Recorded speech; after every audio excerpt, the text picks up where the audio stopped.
I used to believe my marriage was untouchable, one of those rare unions built on trust, love, and mutual respect. Jenna and I had been together for nearly a decade, raising our 2 daughters in a quiet, affluent neighborhood in Miami, Florida. To the outside world, we were the picture-perfect couple. But in reality, my world was about to be shattered in the most brutal way imaginable. It started with a single message. A ding from my phone late at night as I sat alone in our dimly lit home office. I had been reviewing work emails, sipping on a glass of bourbon, when the notification caught my eye. It was from Mike, a friend and colleague, currently attending a cybersecurity conference in Las Vegas. Mike, hey man. Random question. Jenna's in Vegas this week, right? I frowned. Jenna had told me she was away on a business trip to New York for client meetings. Me no, she's in NYC. Why? A few seconds later, another message came through. This time, it wasn't just text. It was a photo. The moment I saw it, my heart plummeted into my stomach. The image showed my wife, dressed in a skin-tight black dress I had never seen before, sitting at a high-end bar, her legs crossed seductively, leaning into a man in an expensive suit. Her hand rested on his thigh, while he whispered something into her ear. I recognized him instantly, Tom Foster, her boss. I sat frozen, my mind racing to find a rational explanation. Maybe it was an old photo? Maybe it was a misunderstanding? Then came the video. My hands shook as I pressed play. Jenna was laughing, touching his chest, her body language unmistakable. Then, she leaned in and kissed him. Not a friendly peck, not a drunken mistake. A deep, passionate kiss that screamed intimacy. I felt like I had been punched in the gut. The woman I had loved, cherished, and built a life with, was kissing another man in a bar in Las Vegas while I sat at home, clueless. Another message appeared. Mike, bro, I thought you were here too. I didn't want to say anything, but this wasn't a one-time thing. I saw them together last night too. And earlier today at the hotel lobby. They looked close. I'm so sorry, man. My vision blurred as I rewatched the video, my grip on the phone tightening until my knuckles turned white. This wasn't just cheating. This was a full-blown affair. I forced myself to breathe, to think rationally, but my thoughts were spiraling. How long had this been going on? Months? Years? Had she ever loved me at all? Or had our entire marriage been a lie? I was about to call Jenna when another message popped up. Mike, do you want me to follow them? I can try to find out which room they're in. My jaw clenched. I wanted to say yes, to have him tail them, gather more proof, but a darker idea was already forming in my mind. I didn't just want proof. I wanted revenge. I wanted to make her pay in ways she never saw coming. So instead of calling her in a fit of rage, instead of confronting her with emotion, I responded calmly. Me, no need, Mike. You've done enough. Thanks for letting me know. I shut my phone off and leaned back in my chair, staring at the ceiling, swallowing the bile rising in my throat. Jenna thought she had gotten away with this. She thought she could lie to my face, betray me, and walk away unscathed. But she was wrong. I wasn't just going to expose her. I was going to destroy her. And I would do it in a way that left her begging for mercy. I woke up the next morning with a clearer mind and a darker heart. The initial shock of seeing Jenna in another man's arms had been replaced by something sharper. Purpose. If she wanted another man, fine. But she wasn't going to get both him and the comfortable life I had built for her. As I sipped my coffee, my thoughts raced. Divorce? Too easy. If I simply walked away, she'd get what she wanted. Freedom. Maybe even half of everything I owned. No, I needed to play this smart. I needed her to suffer. I needed her to regret this more than anything she'd ever done in her life. Jenna didn't know that I knew. That was my advantage. At precisely 8:30 a.m., my phone buzzed. Her name flashed on the screen. I let it ring twice before answering, my voice even. Hey babe. Morning, sweetheart, she said, her voice syrupy sweet. The same voice she had probably used on Tom Foster last night. I just woke up. Long meetings today. How are the girls? I smiled, despite the burning hatred in my chest. They're fine. Just missed you last night. When do you land? Tomorrow evening, she said quickly. I'll make it up to you when I get back. The sheer audacity of this woman. Oh, I'm counting on it, I said, my tone playful. I've been thinking, maybe we should do something special when you're home. A romantic getaway. Just us. She hesitated, just for a fraction of a second, but I caught it. I'd love that, she finally said. I'll check my schedule when I'm back. Liar. We exchanged a few more meaningless pleasantries before I ended the call. She had no idea that I was already 10 steps ahead. A single video wasn't enough. I needed solid proof. Proof that would not just ruin my marriage but destroy her life. I reached out to an old friend, Carlos Ramirez, a private investigator I had worked with years ago when my company dealt with corporate fraud cases. Hank, Carlos greeted me when he answered. It's been a while. I need your help, I said, skipping the small talk. It's personal. There was a pause. Then, meet me at my office in an hour. I grabbed my keys and left. Carlos operated out of a small but high-end office in downtown Miami, tucked between law firms and security companies.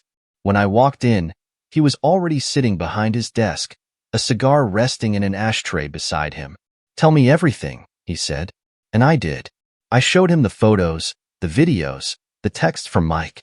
I explained the situation, and when I was done, Carlos sat back, exhaling deeply.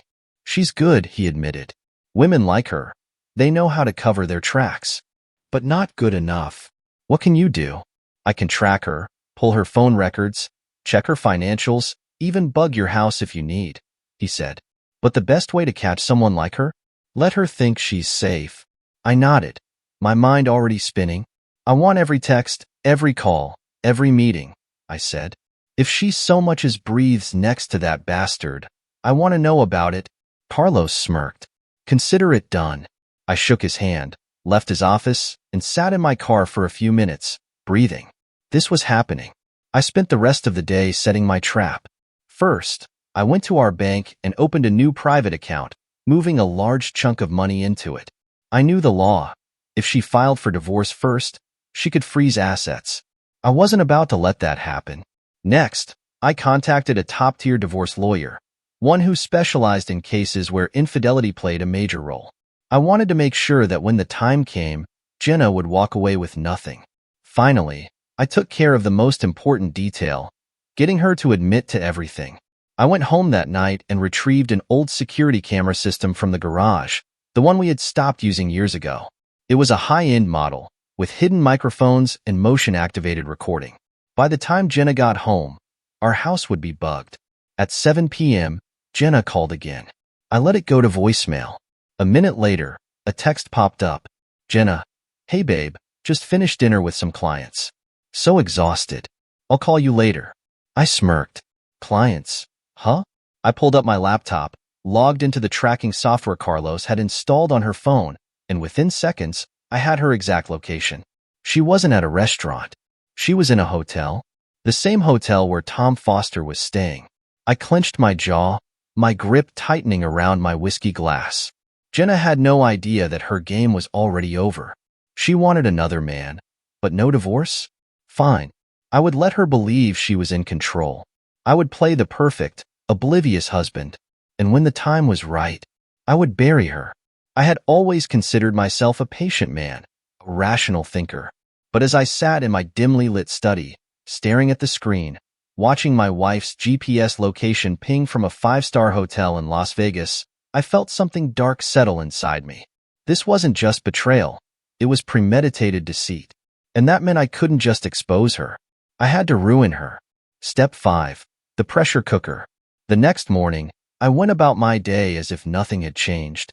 Jenna was still blissfully unaware that I had enough evidence to bury her in court. At exactly 9 a.m., my phone rang. Jenna. I let it ring twice before answering. Hey, baby, she purred, her voice dripping with fake affection. I just woke up. It's been such a long trip. I can't wait to be home with you. I smirked, rolling my eyes. We miss you too. Lie. I know, she said with a fake sigh. But I'll be home tomorrow, and I have a surprise for you. A surprise? Oh, the irony. Oh yeah. I played along. What kind of surprise? She giggled. You'll see, babe. Just know it's something you've wanted for a long time. I clenched my jaw, my grip tightening on my coffee mug. I bet it was. She was probably coming back with some half-baked excuse, hoping that a night of passionate sex would wipe away the scent of Tom Foster off her skin. Well, I can't wait, I said smoothly. But, I've been thinking. Yeah. I was talking to a guy at work about open relationships the other day. I said casually. Silence. Then, a nervous laugh. What? She asked, her voice too controlled. I said. Married couples who still explore things outside their marriage. I mean, some guys actually set up rules for it. It's all about honesty. Another pause. Oh, well, I don't know, she said cautiously. I guess if both partners agree, it can work for some people. I grinned to myself. Checkmate, bitch. If she had protested too strongly, I would have known she still had a shred of guilt. But her reaction told me she was already rationalizing her own cheating. Maybe we can talk about it when you're back, I suggested. She exhaled, relieved. Yeah, sure. I mean, we should always be honest with each other, right? God, she was so sure she was playing me. If only she knew. That night, I made my next move. I sent her boss, Tom Foster, a message from an anonymous number. Me? She's lying to you too, Tom. I hope you know that. A minute passed. Then two. Then my phone vibrated. Tom, who is this? I smirked. He took the bait. Me. She's not leaving her husband. She's just using you. Ask her about me. Ask her about the other guy. Don't be a fool. Another long pause. Then, Tom, I don't believe you. Prove it. Oh, Tom, you poor bastard. I sent him a single video, the one Carlos had pulled from Jenna's phone. The one where she was talking to another man, flirting the same way she had with Tom. 2 minutes later, he blocked my number. I sat back and smiled. The seeds were planted. Let them rot. Jenna arrived the next evening, all smiles and fake excitement. She stepped into the house, dropped her bags, and ran into my arms. I missed you so much, she whispered, kissing me deeply. I kissed her back, playing along, wondering if she tasted like him. How was the trip? I asked, studying her face. Oh, exhausting, she sighed. Meetings all day, networking events at night. I barely got any sleep. She lied so easily. That sucks, I said sympathetically. But you're home now. Her eyes searched mine, probably trying to figure out if I suspected anything. I gave her nothing. She had no idea that the walls were closing in. Later that night, as Jenna showered, I retrieved the audio files Carlos had sent me. Every phone call, every text, every whispered "I love you" to Tom. I transferred them all to a single USB drive and slid it into an envelope with a simple note. You thought I wouldn't find out? Then, I walked into the bathroom, steam filling the air, and placed the envelope on her vanity mirror, right where she'd see it the second she stepped out. Then, I waited. 5 minutes later, the water stopped running. A second later, the bathroom door cracked open, and I heard her sharp inhale. Her hand trembled as she reached for the envelope. I watched from the shadows as she opened it, her face draining of color the second she saw the files inside. She looked terrified. Good. She deserved to be. I stepped forward, letting her see me. She jumped, clutching the USB like it was a loaded gun. Hank, she started, her voice shaking. What is this? I tilted my head, playing dumb. I don't know. Why don't you tell me? Her lip quivered. She was unraveling fast. Babe, I don't know what you think this is, but save it. I stepped closer, my voice deadly calm. You lied to my face. She flinched. I can explain. No, I cut her off. You can listen. I leaned in, lowering my voice to a whisper. You wanted another man, but no divorce, right? I whispered. Well, congratulations. Now you get neither. Her eyes widened in horror. I smiled. Welcome to your worst nightmare, sweetheart. Jenna stood there, clutching the USB drive like it was a live grenade, her breath coming in short, panicked gasps. Hank, she whispered, her voice barely holding together. Please, let's talk about this. I leaned back against the bathroom counter, arms crossed, enjoying the sight of her crumbling. Talk about what? I asked, tilting my head. Your business trip to New York? The long, exhausting meetings? Or should we discuss how you spent your nights in a Las Vegas hotel, wrapped around your boss like a desperate mistress? She flinched, her fingers tightening around the drive. Hank, save it. My voice was cold, calculated. I have everything. The texts, the calls, the hotel receipts. You didn't even bother to delete your messages, Jenna. Either you got sloppy, or you never thought I'd be smart enough to figure it out. Tears welled in her eyes. The act was starting. Babe, please. It's not what you think. I let out a dark laugh. Jenna, do you think I'm stupid? I took a step forward, and she backed up until her damp skin hit the bathroom mirror. Do you think I can't see you for what you are? You lied to me over and over, while playing the role of the perfect wife. But you're not perfect, are you, Jenna? You're just a woman who got caught. Her lower lip quivered. It was a mistake, she whispered. I swear. It meant nothing. Nothing? I repeated, smirking. So if I go through all those recordings, I won't hear you whispering, I love you, to Tom Foster? I won't see the videos of you kissing him in the hotel lobby? The ones where you couldn't even keep your hands off him long enough to get to your room? Jenna's face crumbled. She knew she was trapped. Hank, she pleaded. Please. I love you. I scoffed. You don't love me. You love the life I gave you. The house, the vacations, the security. But me? I shook my head. I was just the safe choice, wasn't I? A loyal idiot you thought would never find out. She sobbed, shaking her head. I swear, I never wanted to lose you. Then why did you throw me away? She had no answer. She never did. Because this was never about love. This was about her selfishness, her arrogance. And now? She was about to lose everything. I let the silence stretch between us, watching her fall apart. Then I pulled a second envelope from my pocket and tossed it onto the bathroom counter. What's this? She asked, voice barely above a whisper. Your choices. She stared at it for a second before hesitantly opening it. Inside, there were 2 documents. One was a divorce agreement, airtight, written by the best lawyer in Miami. It gave her nothing. No alimony. No share of my assets. Only the money in her own personal account. The other? A marriage contract, one with conditions. She scanned the pages, her hands trembling. What is this? She whispered.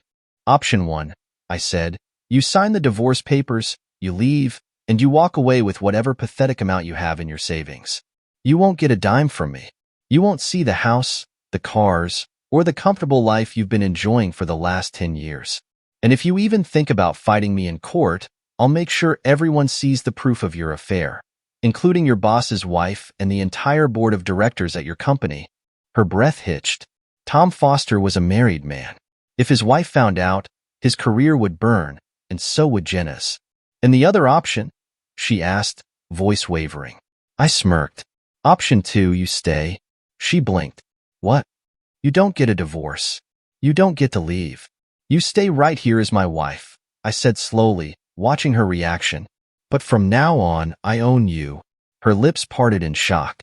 You want another man, but no divorce? I continued, stepping closer.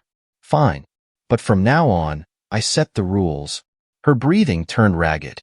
Hank, Shut up, I cut her off. You made your choice the second you spread your legs for Tom. Now I'm making mine. If you want to stay married, you'll do whatever I say. No complaints. No lies. Total submission. If I want your phone, I take it. If I tell you to quit your job, you resign the next day. You'll smile, play the perfect wife, and do whatever the hell I say. Or you walk away with nothing. Her eyes filled with horror. She knew exactly what I was doing. I was trapping her the way she had tried to trap me. Hank, please. She whispered, her voice breaking. I reached down and picked up a pen, holding it out to her. Decide, I said. Right now. She looked at the 2 documents, the divorce that would leave her with nothing, and the contract that would make her my puppet. Tears streamed down her face. Please, she choked. Just let me fix this. I smiled. Cruel, cold, victorious. You don't get to fix anything, Jenna, I murmured. You just get to choose how you suffer. Her hand shook violently as she picked up the pin. Then, with a broken sob, she signed. Not the divorce papers. The contract. I exhaled slowly, savoring my victory. She thought she could betray me and still keep her life. Now, she belonged to me. Good girl, I whispered, brushing a tear from her cheek. Now go make me a drink. Jenna nodded obediently, her whole body shaking. She knew she had made the worst mistake of her life, and I was going to make sure she never forgot it. For the next few days, Jenna played her role perfectly. She cooked my favorite meals, greeted me at the door with a soft smile, and did everything in her power to act like the perfect wife, the one she had pretended to be before she spread her legs for Tom Foster. She thought if she behaved, if she pleased me, I would forget. But I didn't. I watched her closely, savoring the way her hands trembled when she poured my morning coffee, how she flinched every time my voice turned sharp. She feared me now.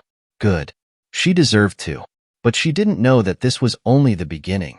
She thought she had chosen the lesser evil by staying married to me. She had no idea that she had walked right into my trap, because I was never going to keep her. I was going to ruin her, piece by piece, until she had nothing left. Not her career, not her reputation, and certainly not me. And it started with the one thing she never saw coming. A week later, I arranged a dinner party at our house. A special kind of dinner party. Jenna was nervous from the moment I told her. "We're having guests?" she asked, forcing a smile as she set the table. "Of course," I said smoothly, watching her reaction. "It's been a while since we entertained, don't you think?" She nodded, though I could see the dread creeping into her eyes. She didn't know who was coming, and that was the best part. At exactly 7 p.m., the doorbell rang. Jenna wiped her hands on a napkin and hurried to answer it, putting on the mask of the dutiful wife. But when she opened the door, her face turned white as a ghost. Because standing there, in our doorway, were Tom Foster and his wife Lisa. Jenna's breath hitched. She looked at me, her eyes wide with panic, but I only smiled. "Jenna, aren't you going to invite our guests in?" I asked, my voice deceptively warm. Lisa Foster, a beautiful but sharp-eyed woman, stepped inside first, giving Jenna a polite kiss on the cheek. "It's so good to finally meet you," Lisa said, her tone dripping with something dangerous. "I've heard so much about you." Jenna let out a choked laugh, her hands shaking as she stepped aside to let them in. Tom, on the other hand, was pale and stiff, his jaw tight as he met my gaze. He knew, and that was exactly what I wanted. Dinner was excruciating for Jenna. She was on edge, barely touching her food, while Lisa and I made polite conversation. About work, about Miami, about how important loyalty was in a marriage. Tom sat there, tense and silent, gripping his wine glass like it was the only thing keeping him grounded. But the real show? That came when dessert was served. I cleared my throat, setting my fork down as I glanced at Lisa. "Lisa," I said casually, "do you know what's fascinating about Vegas hotels?" Jenna's entire body stiffened. Lisa raised a curious brow. "Oh." I nodded, swirling my whiskey. "They have some of the best surveillance systems in the country." Jenna let out a strangled noise, her hand knocking over her wine glass. Red liquid spilled across the white tablecloth, spreading like blood. Lisa narrowed her eyes, watching Jenna carefully. Tom's hand was now white-knuckled on his fork. I leaned forward, resting my elbows on the table. "Funny thing," I continued, "a friend of mine recently showed me some footage from a hotel in Vegas. You'd be surprised at what people do when they think no one is watching." Jenna gasped softly, her face now completely drained of color. Lisa, however, smiled coldly. "Really?" she said, taking a sip of her wine. "That does sound interesting. Maybe I should look into that, too." Tom looked like he was about to throw up. Jenna was shaking visibly now, her entire body betraying her fear. That's when I pulled out a small black envelope and slid it across the table toward Lisa. "Consider this an early Christmas present," I murmured. Lisa picked it up, slowly opening it. Inside was a USB drive. Jenna let out a soft whimper, her fingers digging into the tablecloth. Lisa's lips curled into a sharp, knowing smile as she turned to her husband. "Tom, darling," she said sweetly, Is there something you'd like to tell me? Tom froze, sweat beading on his forehead. Lisa, you know what? Lisa cut him off, setting down the USB. Don't bother. I'll just watch this later. On our big screen, Jenna let out a strangled sob, turning to me with desperate, pleading eyes. Hank, please. I smiled at her, cold, amused, unforgiving. You wanted another man but no divorce, right? I murmured. She gasped, covering her mouth, her body racked with panic. Lisa stood up, brushing imaginary lint off her dress. Well, this has been eye-opening. Tom, I suggest you come home and start packing your things. Tom looked like he wanted to crawl under the table and die. Jenna was a mess, tears streaming down her face, her hands gripping mine in sheer desperation. Hank, she sobbed, please, please don't do this. I gently pried her fingers off my wrist and stood up.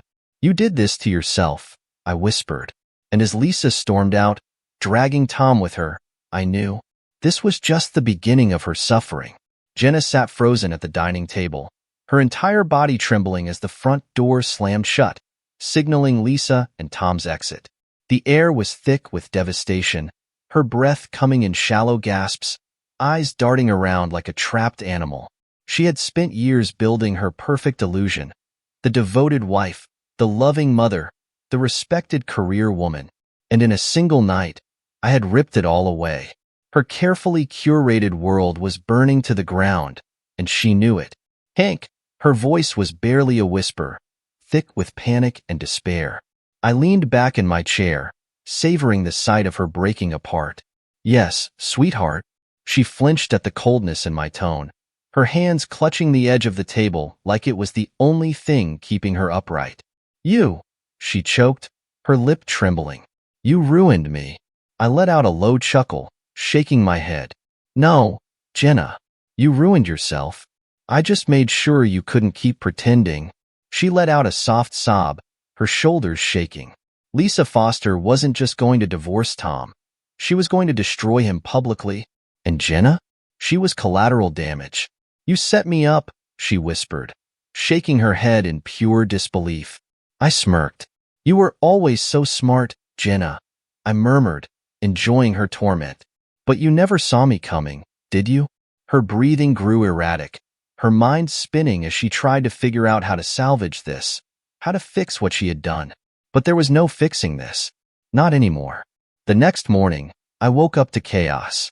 Jenna had been pacing the house all night, making desperate phone calls, trying to contain the damage. It was pointless. By 9 a.m., the news had already spread through her office. Tom Foster had been fired. Lisa had leaked the footage to their company's board members, and within hours, Tom had been escorted out of the building. By noon, Jenna's boss called her into an emergency meeting. She came back an hour later, pale, her hands shaking. Hank, she rasped, standing in the doorway. I lost my job. I took a slow sip of my coffee, unbothered. Good, I said simply. Her breath hitched. What? I set my cup down, meeting her gaze with amusement. Actions have consequences, Jenna. You thought you could play both sides. Now you have nothing. Tears filled her eyes. Please, she whispered. I can fix this. I can get another job. We can work through this. I laughed. A deep, genuine laugh that made her flinch. Work through this. I repeated. Jenna, do you actually think I'm going to stay married to you after this? Her face fell, her breath catching in her throat. But the contract, she choked out, her last desperate attempt to cling to something. I smirked. Oh, sweetheart, I whispered, standing up and walking over to her. Did you really think that was real? She froze. The blood drained from her face as she finally understood. You, she gasped, her hands shaking violently. You lied. I leaned down, brushing a loose strand of hair behind her ear, my lips barely an inch from hers. I played you the same way you played me, I murmured. And you fell for it. She let out a choked sob, realizing she had lost everything. Her job, her reputation, her security. And now? Me. I grabbed a manila envelope from the kitchen counter and placed it on the table. Sign them, I said simply. Her hands trembled as she reached for it, opening it slowly. Her divorce papers. She let out a shaky breath, staring at the documents in horror. "But you said if I stayed, we wouldn't get divorced," she whispered. I smiled. Cruel, amused, unforgiving. I lied. She let out a soft cry, her fingers tightening around the paper. "Hank, please," she begged, her voice raw. We can fix this. I was stupid. I was selfish, but I love you." I laughed again, shaking my head. "Love?" I repeated, taking a step closer. "Jenna, you don't even know what love is." She let out a helpless sob, her tears falling freely now. "Don't do this," she whispered, her voice breaking. "Please, Hank, don't throw us away." I grabbed a pen from the counter and placed it in front of her. "Sign the papers, Jenna," I said, my voice sharp as a blade. Her hands shook violently as she reached for the pen, her tears splattering onto the document. She hesitated. I leaned in, lowering my voice. "You wanted another man," I whispered. "Now you get no one." Her body shuddered, a broken sob escaping her lips. Then, with shaking hands, she signed. The moment the ink dried, I grabbed the papers, tucking them back into the envelope. "Good girl," I murmured. She let out a soft, devastated whimper, covering her face with her hands. "You'll regret this," she whispered through her sobs. I smirked. "No, sweetheart," I said, grabbing my car keys. "You already do." And with that, I walked out, leaving her alone in the ruins of her own making. I didn't look back. As I walked out of that house, our house, I felt nothing but satisfaction. Jenna thought she could betray me and still have everything. But now, she had nothing. No job, no reputation, no husband. She had traded our stable life for a few stolen moments in a Vegas hotel room, and in the end, it cost her everything. And I was finally free. Jenna tried to call me 11 times. I didn't answer once. She left voicemails, her voice breaking, her desperation growing with each message. "Jenna, Hank, please, just talk to me. I made a mistake, but I can't lose you. I love you. Please. Jenna, you don't understand. I lost everything. Tom won't even speak to me. Lisa is ruining my name at work. I don't know what to do. Just call me back. Please. Jenna, I'm begging you." By the time the final voicemail came, her voice was barely recognizable. "Jenna, I don't know how to do this without you. I don't have anywhere to go, Hank. Please don't leave me like this." I deleted every message. She wasn't my problem anymore. 3 weeks later, we sat across from each other in a lawyer's office. Jenna looked nothing like the woman I once married. Her once confident, polished exterior was gone. Her hair was a mess, her skin pale, her eyes swollen from nights of crying. She had lost weight, probably from stress, but I felt no sympathy. She had made her bed. Now, she had to lie in it.